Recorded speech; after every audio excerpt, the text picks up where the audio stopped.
Kung papunta ka ng Taipei at mahilig ka sa mga historic places, then baka gusto mong isama to sa itinerary mo. Hello, si Raymond to at share ko sa inyo ang half-day DIY trip ko sa Beito. Let's go! Kung magagaling ka sa Ximending, roughly 1 hour lang ang biyahe papuntang Xinbeito. Sakay ka lang ng Ximen Station, baba ng Songshan, transfer sa Tamsui Red Line, baba ng Beito, then sakay nitong cute Xinbeito train nila. Kakaiba yung Xinbeito train kasi parang mini museum na to na may art installations, introducing Xinbeito as the hot spring capital ng Taiwan. Then paglabas mo ng train station, dito na yung first stop natin, ang Xinbeito Historic Train.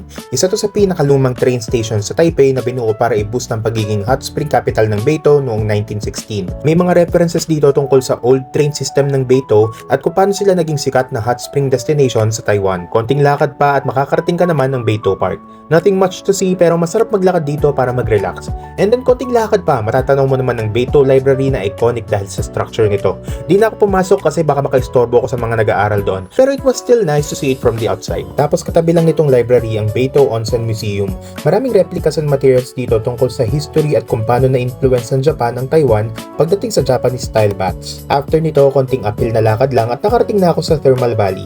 Literal kumukulo yung tubig na nasa 80 to 100 degrees ang temperature. Syempre di ka pwedeng maligo dito pero dahil gusto ko ng isagad ang hot spring experience ko, dumiretso na ako dito sa Sweetly Beito para sa isang short pero very relaxing onsen experience. Pwede mo pala itong mabook sa Klook, use my promo code JERAYMONDKLOOK for discounts. Informative ang naging pagbisita ko sa Beito kasi bawat main attraction nila, meron ka talagang makukuhang information about sa history nito. Free lang din pala yung mga attractions na napuntahan ko except sa onsen experience syempre, kaya di ka masyadong mapapagastos dito. And lastly, chill lang din kasi hindi masyadong matao at malayo sa busy areas ng Taipei. Kung mag-half day trip ka dito, pwede mong isunod ang Tamsui since 2 short train rides away lang naman to from Beito. Kung magbubuka pala ng hotels mo sa Agoda, gamitin mo yung hotel promo code ko na AgodaChe, all caps yan dapat ha, para maka-discount ka. You can redeem my code by opening your Agoda app, click on Deals tab, type in AgodaChe, all caps, click mo yung checkmark, then you can already use my discount code upon checkout. So paano? Hanggang dito na lang muna at kita-kits sa Dalaka ni Raymond. Bye-bye!